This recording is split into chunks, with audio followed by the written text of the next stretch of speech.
Todos acharam?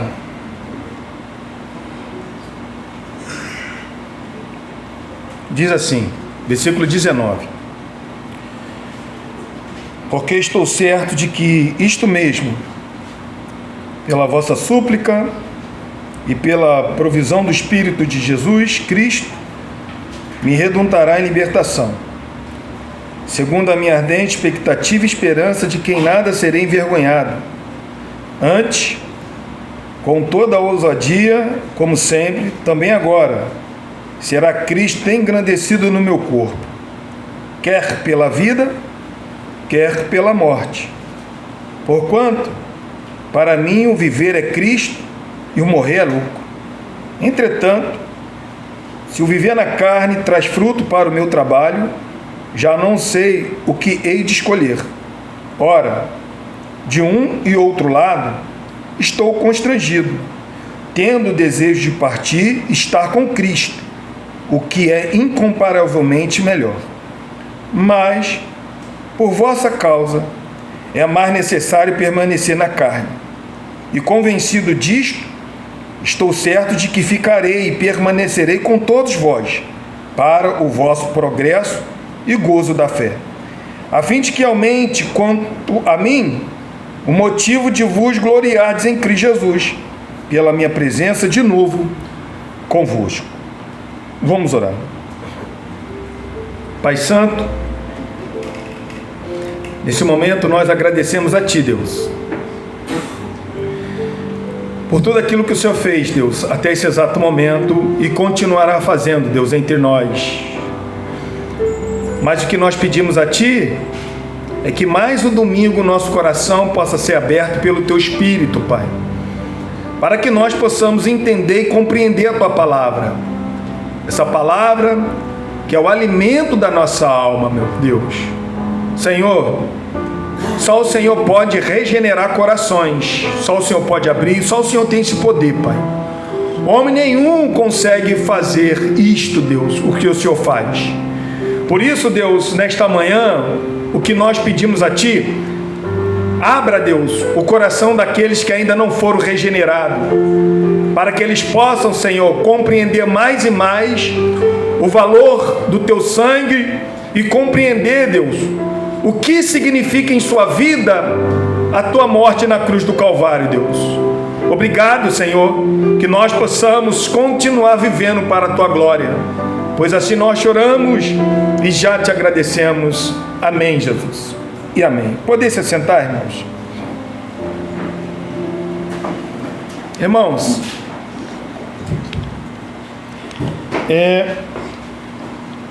depois eu vou falar somente com os homens, tá? Só com os homens, porque eu pensei na minha casa, tenho pensado muitas coisas a respeito da nossa comunidade, e eu tenho pensado para a gente, homens, se reunir pelo menos em 15 dias, numa quinta-feira aqui, para a gente poder estudar mais a palavra de Deus e botar alguns assuntos, né, alguns debates aqui, tá?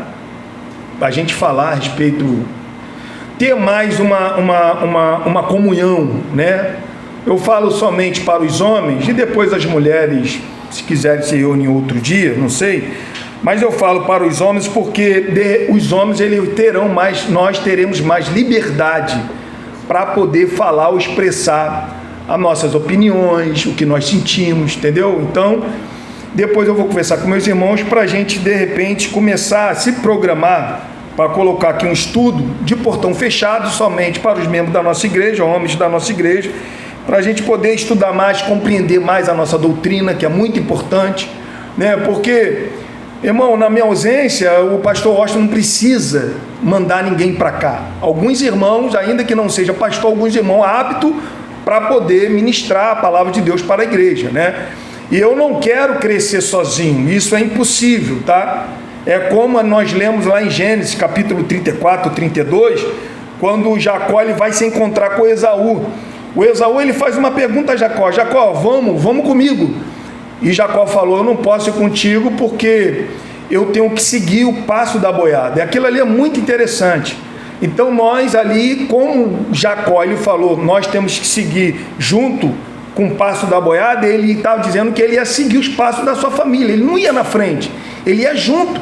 Isso é muito importante, a gente crescer junto, tá? Então, depois a gente vai sentar, nada aqui é decidido unicamente pela palavra do pastor, né? Todos nós vamos sentar e vamos combinar isso melhor. De repente, no almoço a gente resolve melhor esse assunto, tá bom, irmão? Isso será de muito valor para nós, tá?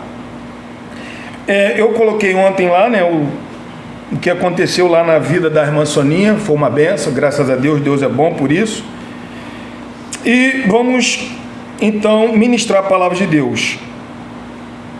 Aqui, irmão, Filipenses capítulo 1, versículo 19, Paulo, ele está dando continuidade daquilo que ele acabou de falar, como eu expressei semana passada, que Paulo, ele está falando da igreja, ele está elogiando aquela igreja, porque aquela igreja cooperava, né, com o evangelho. Paulo, ele vai falar que Deus, ele começou aquela obra na vida daqueles irmãos, então ia completar aquela obra. Paulo, no versículo 9, ele vai orar para que aqueles irmãos possam crescer no amor, no conhecimento, na percepção, para experimentar as coisas excelentes, ser sinceros, inculpáveis diante de Cristo. E do versículo 12 até o 18, Paulo, ele vai olhar como que a sua vida foi no passado, mas ele vai fazer uma interpretação daquela realidade. Interessante que Paulo, ele não olha com amargura sobre o que aconteceu na sua vida, porque ele falou que tudo aquilo que estava acontecendo era o progresso do evangelho. Então, Paulo, ele vai falar que o progresso do evangelho está sendo uma coisa tão fenomenal que está trazendo uma alegria profunda no coração dele. Ele está muito alegre aqui. Ele não quer saber se as pessoas estão pregando, qual é o motivo que as pessoas estão pregando, se é um motivo ruim ou um motivo bom. O que Paulo, ele está alegre porque o nome de Cristo está sendo pregado.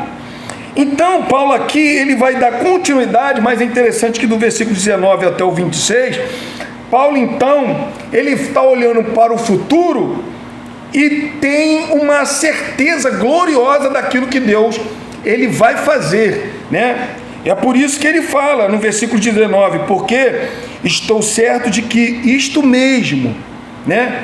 Ele tinha uma certeza, era uma convicção que Paulo, ele sempre teve. Se você for ver, Paulo, ele no livro de Filipenses, ele sempre vai falar, ele tem essa convicção nesse livro.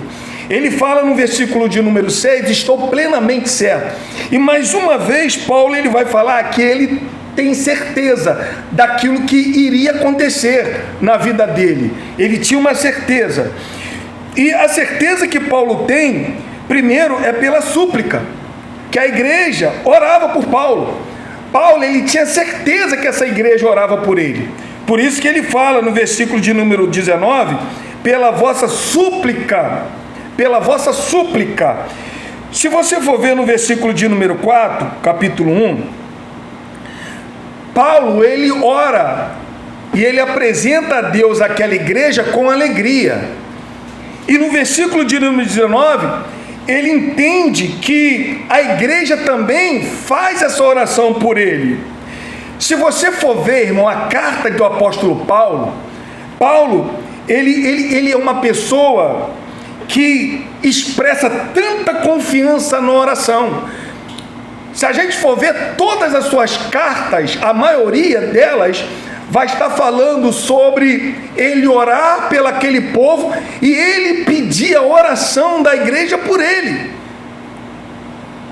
Note bem que quando Paulo, ele se converte, quando Deus aparece para Paulo no caminho de Damasco, Paulo, ele está cego, mas quando Deus, ele aparece para esqueci o nome daquele, aqui o Atos capítulo 9, Atos capítulo 9, quando aparece por Ananias, se eu não me engano, né? Quando Deus aparece para Ananias, Deus fala assim para Ananias: Ananias, vai, né, para uma rua chamada direita, você vai encontrar um homem ali, né, chamado Saulo de Tarso, e Deus fala assim para Ananias: vai, porque ele está orando. Deus, ele não pediu para Paulo orar, mas era uma característica de Paulo a oração. Então, assim como Paulo ele ora pela igreja, ele também acredita que a igreja ora por ele. Ele acredita que a igreja ora por ele. Se a gente for ver em Efésios capítulo 3, versículo 14, ainda na carta da prisão, Paulo está preso, ele escreve 4 cartas nessa prisão, na primeira prisão. Ele escreve Filipenses, Colossenses, Efésios e Filemão. Em Efésios, ele vai falar assim, ó, por esta causa, 3,14, ele diz assim, ó, Efésios 3,14, por esta causa me ponho de joelho diante do Pai. Então o costume do apóstolo Paulo era orar pela a igreja, né? Outra coisa também, como eu acabei de falar, lá em 2 Tessalonicenses 5, 25, Paulo ele fala assim, ó, irmãos, orai por nós. Paulo, irmão, ele entendia o poder da oração. Paulo, ele entendia. Em 2 Coríntios capítulo 1, versículo 11, ele diz assim, ó, ajudando-nos também vós com as vossas orações a nosso favor. Eu estou dizendo de um homem que foi chamado por Cristo, a palavra de Deus foi plantada na sua mente, foi coisas que ele conseguiu ver, né? E Deus proibiu dele falar. Uma pessoa que passou durante 3 anos sendo ministrado pelo Senhor, olha só, e ele sabia o poder da oração, com tudo isso que ele tinha visto, presenciado, ele sabia o poder da oração, ele sabia o poder da oração. Irmãos, quanto é difícil orar. Irmãos, quem de nós aqui sente todo dia vontade de orar? Mas orar é obrigação. Eu não posso, irmão, orar sem fé. Eu não posso olhar para a situação e falar por falar com Deus. Eu tenho que orar com fé. Entende? É algo que eu tenho convicção que Deus pode responder a minha oração. Fé. Para Deus nada é impossível. Por quê? Fé. E Paulo entendia o valor da oração, como que a oração ela é poderosa. Porque, irmão, se Deus, da sua vontade, ele ouvir o que nós estamos pedindo e ele se inclinar para poder realizar o que nós estamos pedindo, nada e ninguém pode impedir o agir de Deus. E é por isso que Paulo está orando, e é por isso que Paulo tem a certeza que a igreja também estava orando, porque o que está acontecendo aqui, o progresso do evangelho, Paulo sabia que não dependia dele, mas era através de oração. Oração.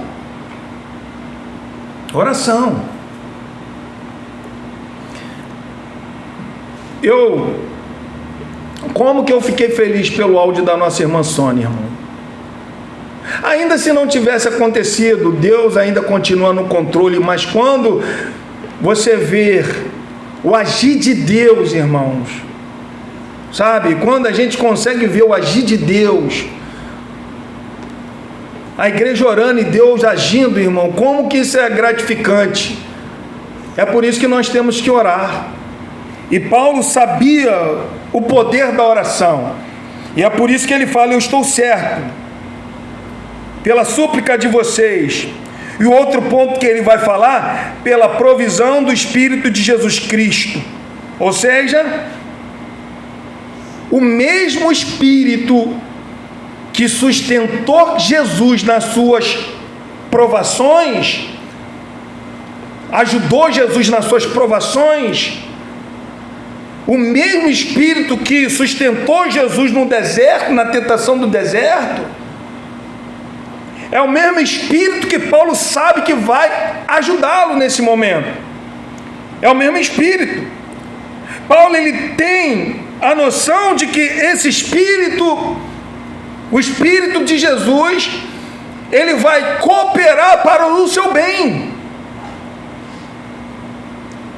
E o que tiver no plano de Deus, Paulo sabe que é para o seu bem. É por isso que ele fala, pela provisão do Espírito de Jesus. Essa provisão aqui, irmão, sugere um revestimento, fortalecimento, de tal forma que ele terá uma coragem, essa coragem não vai falhar.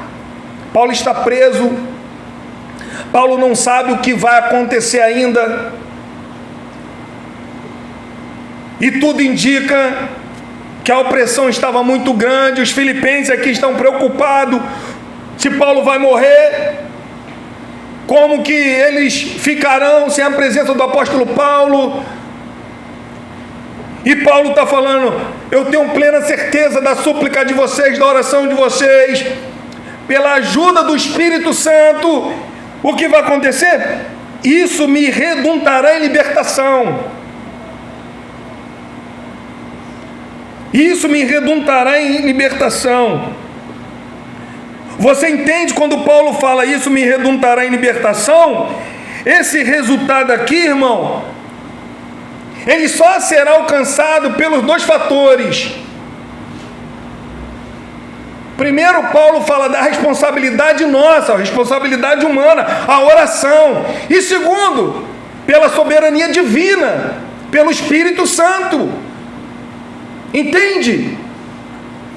Nós temos a nossa responsabilidade, a igreja tem a sua responsabilidade. Qual é a responsabilidade da igreja? Orar, para que Deus possa fazer um milagre, para que Deus possa abrir corações. É orar. E a responsabilidade de Deus, Ele é soberano, Ele é divino, Ele ajuda. Versículo 20, Paulo continua: segundo a minha ardente expectativa e esperança de que nada serei envergonhado. Essa palavra aqui, irmão, quando Paulo fala ardente expectativa e esperança, significa atentar para algo de cabeça erguida. Então, Paulo, ele está olhando para o futuro de cabeça erguida. Um teólogo, Ralph Martin, quando ele vai fazer o comentário desse texto, ele diz assim, o que significa ardente expectativa e esperança? Ele afirma que essas palavras denotam um estado de antecipação do futuro, a esperança intensa, concentrada, que ignora outros interesses. Paulo, então, qual é o foco de apóstolo Paulo? Olhar somente para o futuro, sabe? Paulo, irmão, ele não está preocupado com o que está acontecendo ao seu lado. O foco de Paulo é o futuro. O foco do apóstolo Paulo é a glória de Deus. É por isso que ele fala: nada serei envergonhado. Nada serei envergonhado. O que pesava sobre Paulo? Acusações fortes, levianas. Os seus inimigos são ardilosos, implacáveis.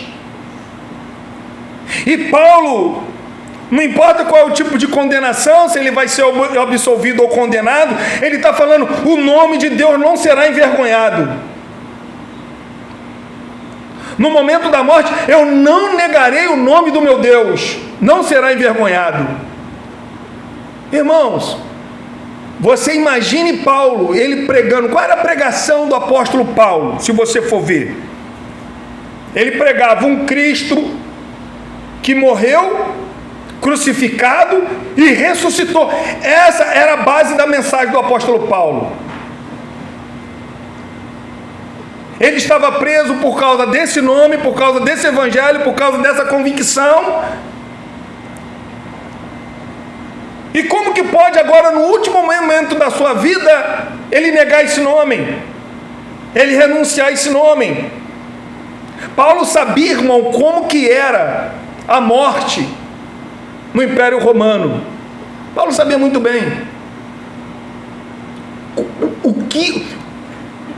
As ferramentas de torturas, a gente não tem noção. As ferramentas de torturas. Para hoje nós estarmos aqui, quando a gente lê a história da igreja, a gente vai ver os instrumentos de tortura que nossos irmãos enfrentaram e não negaram o nome. Tinha um instrumento, irmãos, de tortura, que ele era tipo um boi, um búfalo de metal. A barriga dele abria. O que as pessoas faziam? O que aqueles soldados, aqueles carrascos faziam quando você não negava a fé? Eles pegavam você, nossos irmãos passaram por isso.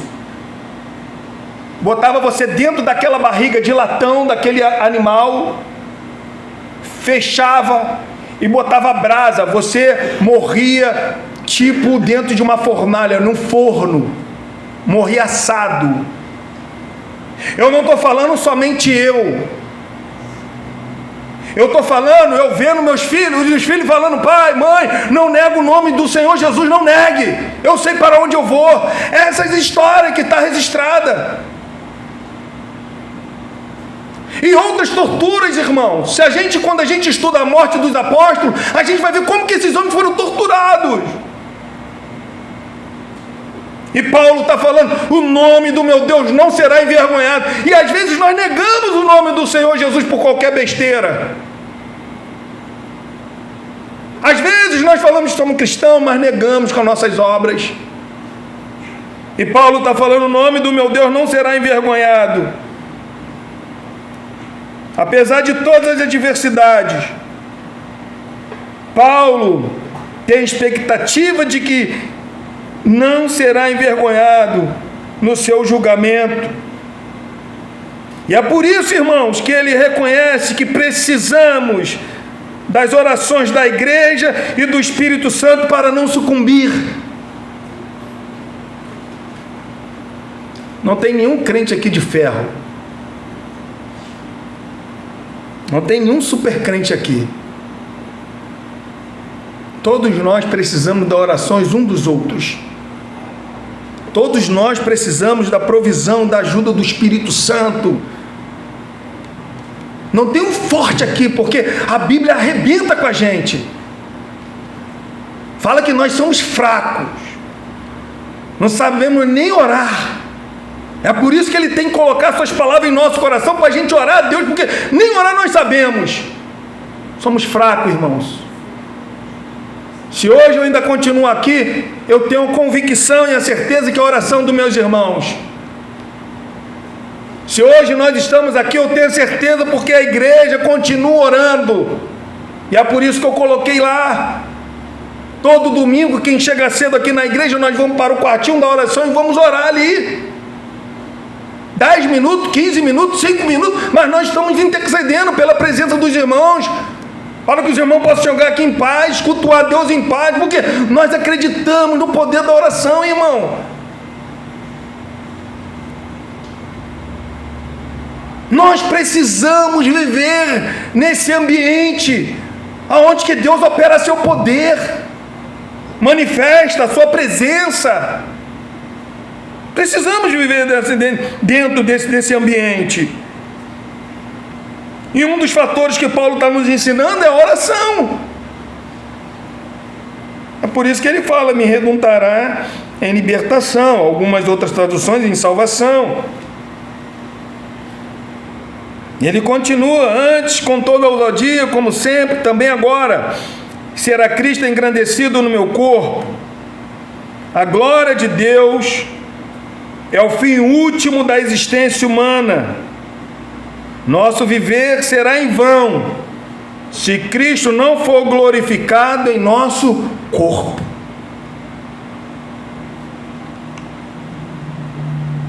Viveremos em vão se Cristo não for glorificado. E Paulo fala que Cristo será engrandecido no seu corpo. E ele continua: quer pela vida ou quer pela morte. Se Paulo for absolvido e posto em liberdade, continuará sua função apostólica. Quer pela vida, eu vou continuar. Se porém for condenado à morte, a sua morte glorificará a Deus.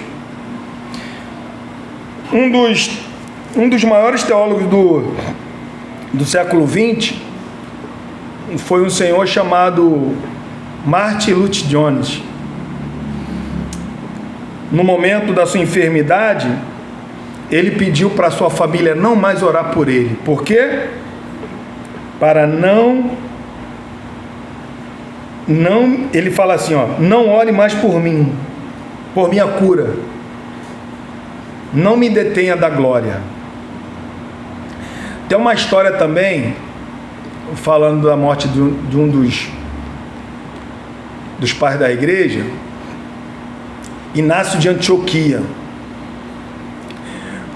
Alguns historiadores vão dizer que esse homem, Inácio de Antioquia, ele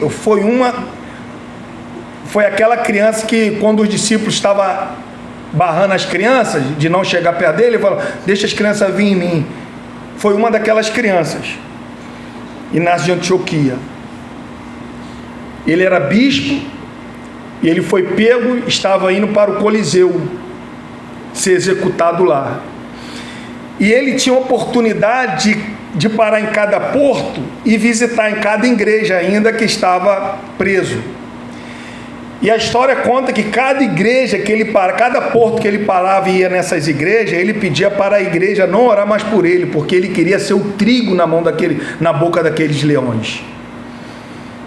Então, o que Paulo ele nos ensina, que o nome do Senhor Jesus, não importa se é pela vida ou pela morte, tem que ser engrandecido em nós.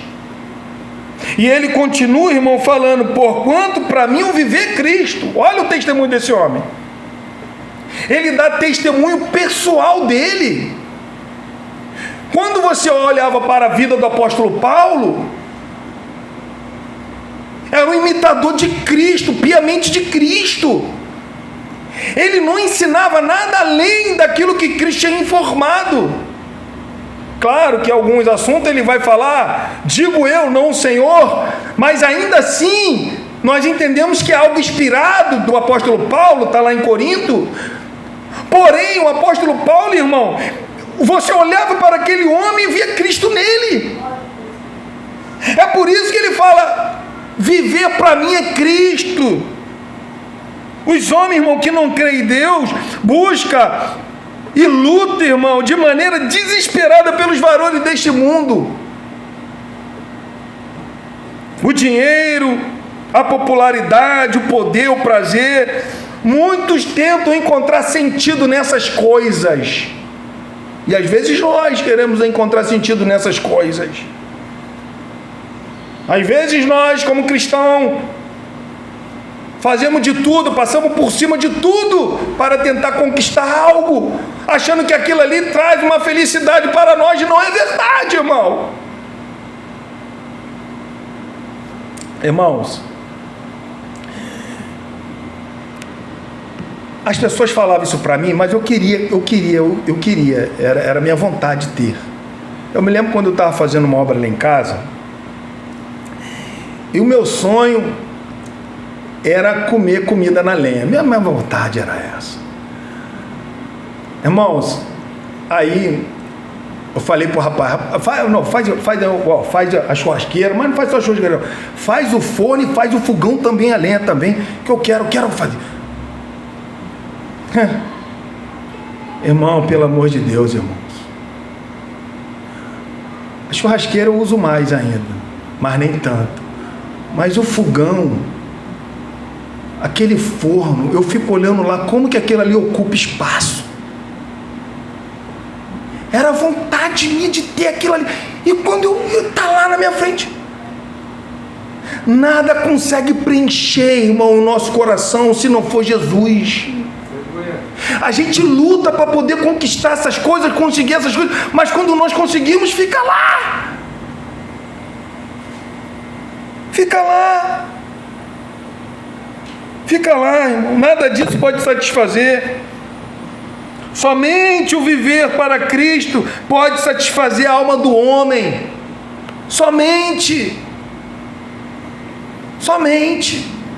A gente tem a Bíblia, a gente tem alguns livros,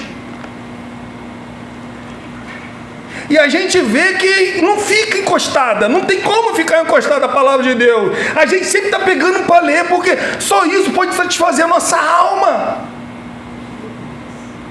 E é por isso que Paulo ele afirma de maneira enfática: Cristo vive em mim. A vida do apóstolo Paulo era direcionada por Cristo. O que Paulo fazia, irmão, era aquilo que estava na vontade de Cristo, plantar o seu reino. Eu falei semana passada como que Paulo interpretava a realidade da sua vida. O ponto de partida sempre foi Deus, sempre foi Cristo. A interpretação do apóstolo Paulo, Cristo. E ele fala: Cristo vive em mim. Irmão, Paulo fazia de tudo para ganhar o maior número de pessoas possível para Cristo. 1 Coríntios capítulo 9, 19, ele diz assim, olha: porque sendo livre de todos, firme escravo de todos, a fim de ganhar o maior número possível, quer judeus, quer gentios, faço de tudo para poder ganhar o maior número possível. Irmãos, agora, o que nós temos que entender é que eu posso pregar Cristo e não viver para Cristo. O que Paulo acabou de relatar para nós semana passada, que eu preguei, foi que pessoas pregavam Cristo, mas não vivia Cristo. Pessoas pregavam Cristo, mas Paulo vai dizer lá no versículo 15, ele fala assim, alguns pregam por inveja, outro por porfias, no versículo 17, outro pregam Cristo por discórdia. Pessoas pregam Cristo, mas não vivem Cristo.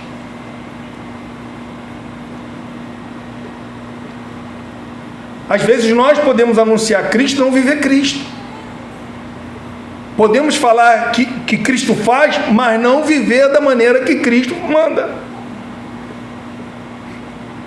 E é por isso que Paulo está falando: não, Cristo vive em mim. Por quê? Para mim viver Cristo e morrer. Para Paulo morrer era lucro, irmão. Para Paulo morrer fisicamente significava lucro, significava ganho. Por quê? Porque para Paulo, ou para o cristão, a morte é a porta de acesso a um conhecimento mais pleno, uma alegria mais exuberante e uma adoração mais extasiante. Quando nós morremos, quando nós fechamos os olhos aqui, nós não estaremos em outro lugar a não ser na presença de Deus, em Cristo. E é por isso que Paulo está falando: para mim o viver é Cristo, mas o morrer também é ganho para mim. O morrer é ganho. A morte, irmão, para o cristão é o descanso das suas fadigas. Olha o que Apocalipse capítulo 14, versículo 13 diz. Abre comigo lá, por favor, vamos ler. Olha o que diz Apocalipse capítulo 14, versículo 13. Diz assim, olha: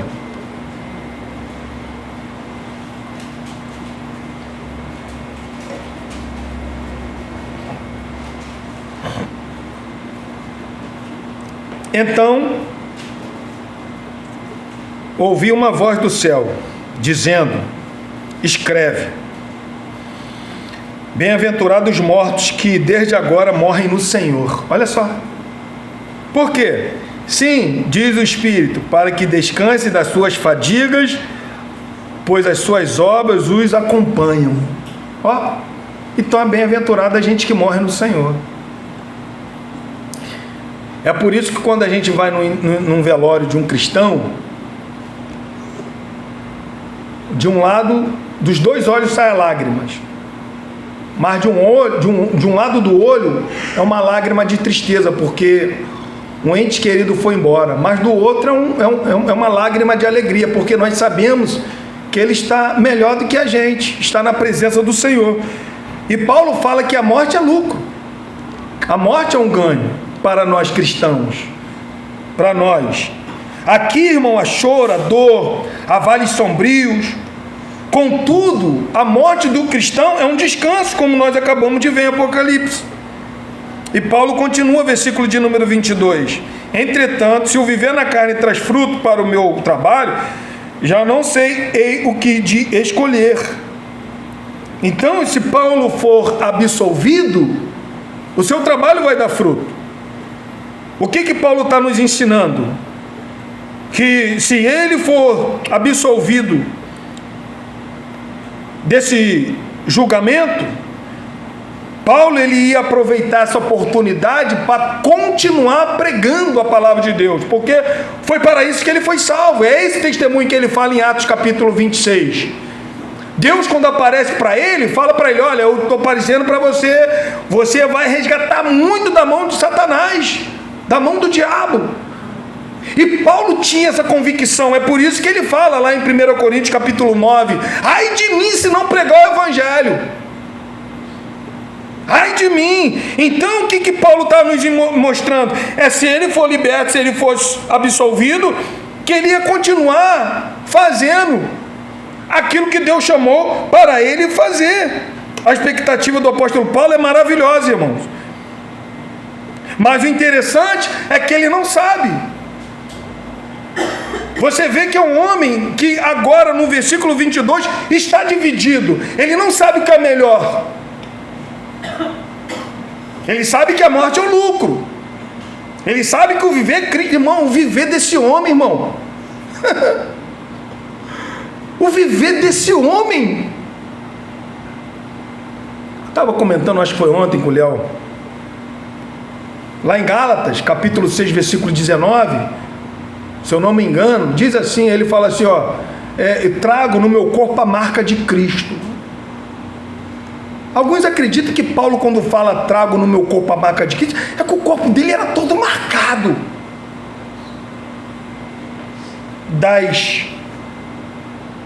dos sofrimentos,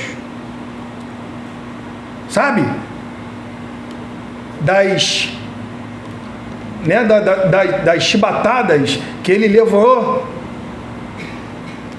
das pedradas que ele ganhou. Só vê lá em 2 Coríntios capítulo 11, ele falando, defendendo o seu apostolado, o que aconteceu com aquele homem. Agora, ele não sabe, no versículo 22, não sabe o que escolher. Se eu escolho continuar aqui pregando a palavra de Deus, dando fruto para o meu trabalho, ou estar com o Senhor. Não sei o que escolher. Versículo 23. De um e outro lado estou constrangido. Olha só. Irmãos,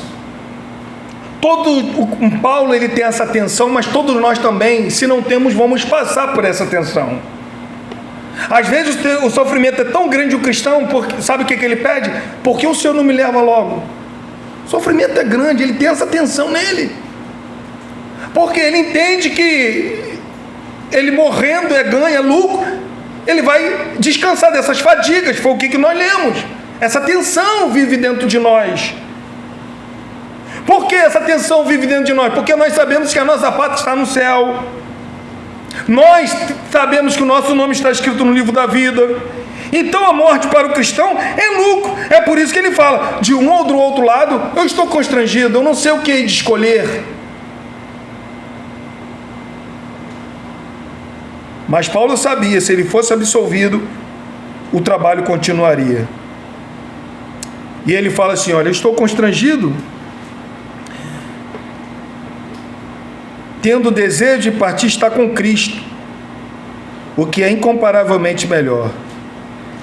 Paulo, irmão, sabe muito bem que quando a sua alma partir, ela estará imediatamente com o Senhor. É de imediato. De imediato. Essa palavra aqui, quando Paulo ele usa partir, ela dá a ideia de desartar as cordas da tenda, mover as estacas e prosseguir na marcha. Se lembra? Quando o povo estava no deserto, eles viviam em tenda, tinha um tabernáculo. Quando a nuvem corria, se movia, eles iam lá, os levitas iam lá e desatavam, porque eles iam partir para uma direção que Deus estava o guiando. Então, quando Paulo fala assim, estou constrangido e tendo desejo de partir, Paulo entendia que partir aqui é acabar a sua jornada aqui, desatar as cordas da sua tenda e estar diretamente com o Senhor, prosseguir para o alvo. Esse é o partir. Então, irmão, a cada dia dessa marcha, dessa jornada, nós nos aproximamos mais do nosso lar celestial, cada dia. Eu estou com algum cabelo branco. E eu sei que irmãos aqui estão com bastante cabelo branco. Tem uns que tem um cabelo branco por causa da sua genética. Tem outros não, é por causa da sua idade mesmo. Aqueles que é por causa da sua idade, como eu, o que isso significa? O partir nosso está mais próximo. A tendência é da gente partir. Então cada cabelo branco que a gente vai olhando no espelho e vai crescendo, a nossa idade vai se avançando, o nosso partir, o nosso desatar aqui dessa terra, aqui dessas coisas, está próximo. Nós estamos o quê? Partindo. E é por isso que Paulo ele não dá essa garantia. Partir, porque é incomparavelmente melhor. Estar com Cristo é incomparavelmente melhor. O que Paulo ele anula aqui, irmão? O que Paulo ele anula? Muitas doutrinas vão ensinar que quando uma pessoa morre, ela deixa de existir, entra num profundo sono e só vai recordar ou acordar novamente na vinda de Cristo. E Paulo não diz isso. O que Paulo fala é estar com Cristo, o que é incomparavelmente melhor. Então o que nós acreditamos é que quando nós morremos aqui, vamos diretamente para a presença de Cristo, diretamente. Por quê? Porque é melhor, é uma bendita comunhão com o Salvador, e Paulo sabe que isso é incomparavelmente melhor. Mas no versículo 24 ele diz assim, olha, mas por vossa causa é mais necessário permanecer na carne. Irmãos, entenda bem o que esse homem faz. Ele fala que não sabe o que escolher. Ele fala que está constrangido. E ele fala que estar com Cristo é incomparavelmente melhor. Deixa muito claro. Porque estar com Cristo é melhor. Mas agora ele vai olhar para a igreja. Ele fala assim no versículo 24: mas por vossa causa, olha só, por causa de vocês,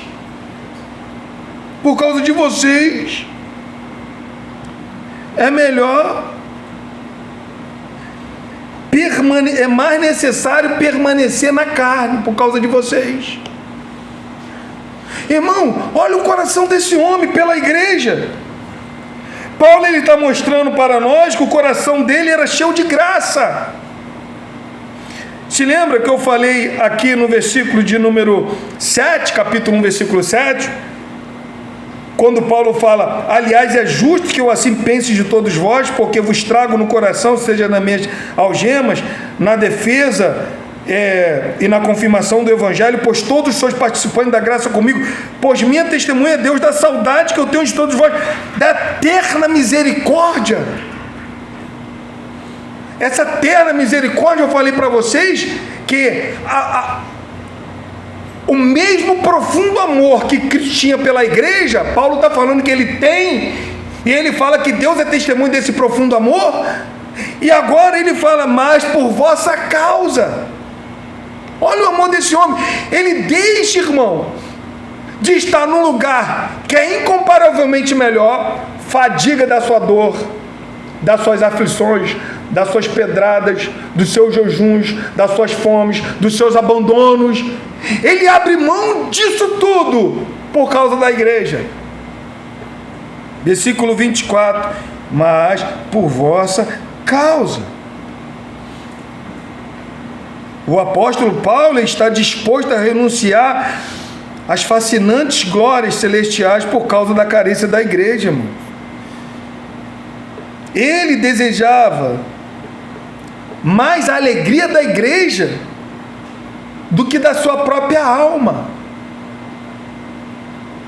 Ele sabe que está com o Senhor incomparavelmente melhor, mas estar com a igreja, ele abre mão para estar com a igreja. Paulo fazia de tudo por causa dos eleitos. Tudo. E às vezes a gente não quer abrir mão por causa dos eleitos, irmão. Como que pode isso? Às vezes nós não abrimos mão.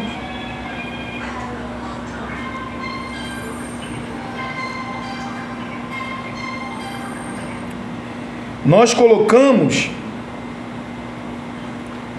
os nossos motivos, as nossas razões acima. Mas Paulo não. Paulo está falando: eu faço de tudo para ganhar o maior número possível. Eu abro mão da glória celestial por causa de vocês. Olha só esse homem, olha a disposição desse homem. E às vezes nós não queremos abrir mão. Olha o que Paulo fala, irmão, em 2 Timóteo capítulo 2, versículo 10. Olha o que ele diz: por esta razão tudo suporto por causa dos eleitos, para que também eles obtenham a salvação que está em Cristo Jesus com eterna glória. Tudo suportava por causa do eleito, até a glória celestial. Ele abria mão de estar com o Senhor por causa da igreja. Versículo de número 25: e convencido disto, estou certo de que ficarei e permanecerei com todos vós, para o vosso progresso e gozo da fé. Quando ele fala que todos vós, a maioria dos comentaristas fala, quando ele fala todos vós, ele não está se referindo somente à igreja de Filipe. Ele está falando de toda a igreja. Permanecer com toda a igreja, né? Então, o que Paulo está mostrando para nós aqui, que durante essa escritura, quando ele está escrevendo, a gente vê que agora Paulo, ele tem uma certeza do que vai acontecer com ele. Ele tem certeza, porque ele está falando: eu estou convencido disso. Convencido de quê? De permanecer com a igreja ainda por um pouco. E Paulo foi solto dessa prisão. Alguns acreditam que Paulo ficou 2 anos fora dessa prisão, ainda em liberdade. E Paulo chegou até, alguns acreditam que ele chegou até a Espanha, porque esse era o desejo dele, ir à Espanha, porque todo aquele mundo, Paulo via que já tinha sido evangelizado, o mundo que ele habitava. Então ele não queria mais ficar na Itália, ele queria agora ir para a Espanha. Então alguns acreditam que Paulo foi para a Espanha. Paulo, ele não saiu da segunda prisão. Por que ele não saiu da segunda prisão? Porque a segunda prisão foi uma prisão do Estado, tá? Aqui, a prisão do apóstolo Paulo aqui, até agora, é uma prisão mais voltada para a religiosidade, do Deus que ele pregava. Mas depois, quando ele é liberto aqui, solto, e alguns acreditam que ele visitou essa igreja. Durante esses 2 anos, ele foi aqui em Filipe, mais uma vez, visitou os irmãos. Mas na segunda prisão, que é a sua carta a 2 Timóteo, ele não saiu dessa prisão, ele foi condenado. E a história conta que ele foi decapitado. Por quê? Porque lá ele já foi preso como um prisioneiro do Estado, né? Nero, quando ele tacou fogo em Roma, a intenção dele era o quê? Destruir tudo aquilo. Porém, a história conta que durante 14 cidades, 4 cidades ficaram sem pegar fogo. Toda Roma pegou fogo, menos 4 cidades. E dentro dessas 4 cidades, a maioria quem vivia, quem era? Os judeus e os cristãos. Então, como que o Senado, como que a população, Nero viu que aquilo ali não surtiu um bom efeito, o que ele fez? Ele então começou a colocar a culpa nos cristãos.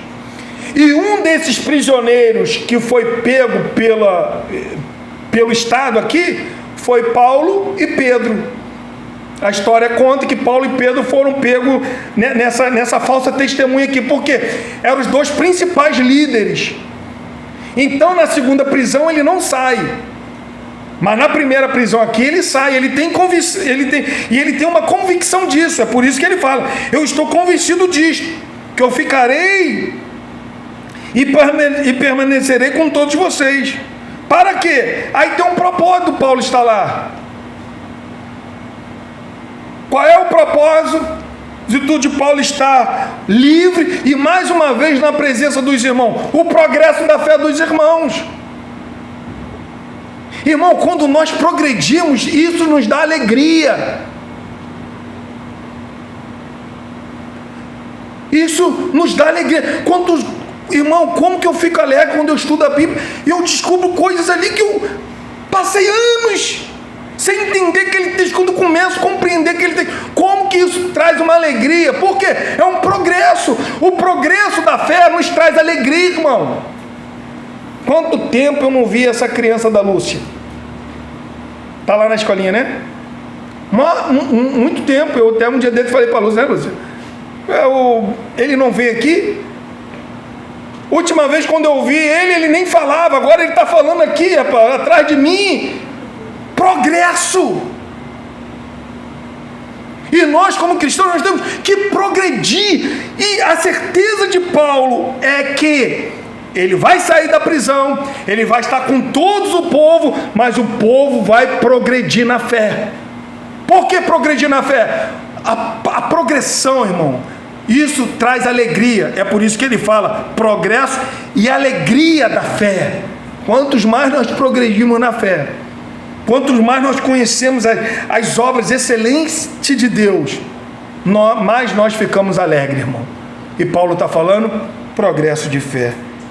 E ele finaliza na mensagem de hoje, versículo 26, a fim de que aumente, quanto a mim, o motivo de vos gloriardes em Cristo Jesus, pela minha presença de novo convosco. O que Paulo está falando? Que com a presença do apóstolo Paulo no meio dos filipenses, os filipenses iam glorificar a Deus pela libertação do apóstolo Paulo. Qual era a oração dos filipenses? O que ele está falando aqui no versículo de número 19: pela vossa súplica me redundará em libertação. A igreja está o quê? Orando pela libertação do apóstolo Paulo. A oração da igreja foi respondida. O que isso vai acontecer? alegria no meio do povo. É por isso que ele fala no versículo 26, quanto a mim, um motivo de gloriardes em Cristo, porque a presença do apóstolo Paulo no meio do povo, o povo ia glorificar a Deus, porque as suas orações foram ouvidas. Entende? Como que quando a nossa oração é ouvida, traz alegria para o nosso coração? Traz alegria para a nossa alma? Ainda que nós entendamos que somos pecadores, mas quando nós oramos e as coisas acontecem, porque nós oramos a Deus, e Deus atendeu as nossas orações de uma maneira magnífica, o nome dele é glorificado, irmão. O nome dele é glorificado. E eu finalizo essa mensagem de hoje. Continue orando. Eu não sei por quem você tem orado. Não sei. Mas continue orando. Tem orado por você? Para Deus te transformar? Continue orando. Eu não estou vendo nada. Continue orando. Porque um dia vai chegar o momento de você glorificar a Deus, porque as suas orações foram ouvidas. Continue orando.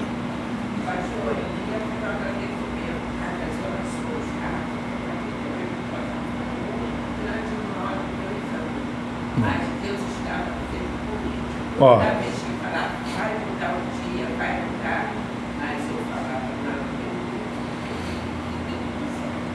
Viu?